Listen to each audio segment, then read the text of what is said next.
In the early hours of the 7th of March 1923, 9 anti-treaty IRA soldiers were brought out from Tralee Barracks to an area called Ballyseedy just outside the town.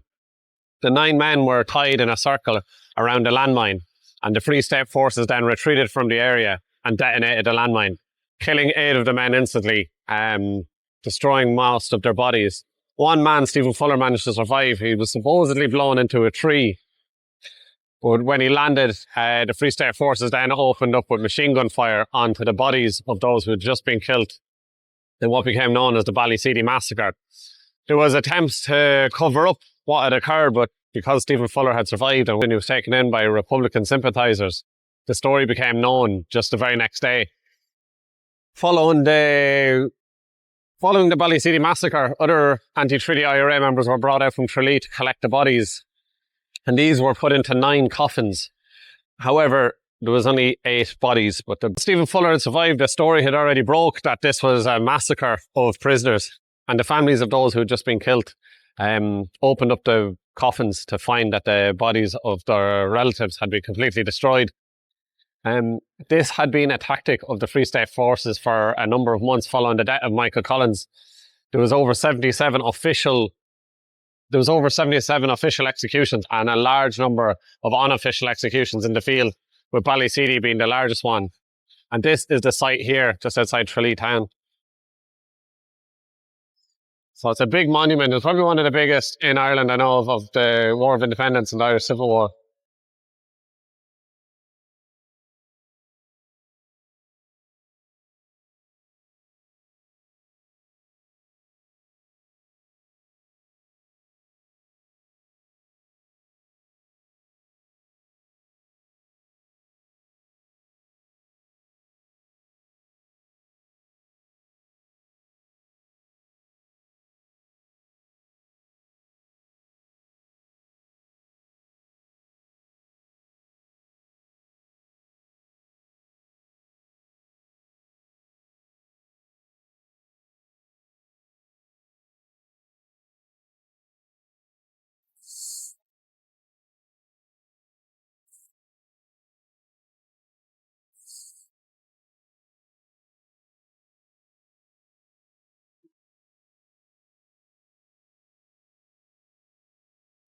Now, March 1923 became known as Murder Month in Kerry. It was one of the last holdouts of the anti-treaty IRA.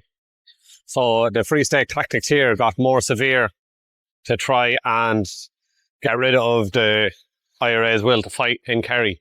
The man who commanded the Free State forces who carried out this massacre was none other than Tom O'Daly, who led Michael Collins' squad during the War of Independence.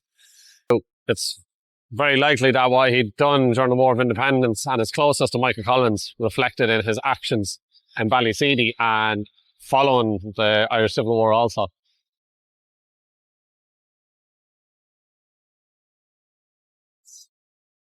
And there was a number of other massacres in Kerry at the time, with over 20 being killed unofficially in different landmine attacks. There was another ambush at Killarney on the evening of the 7th of March, so the same day that this occurred.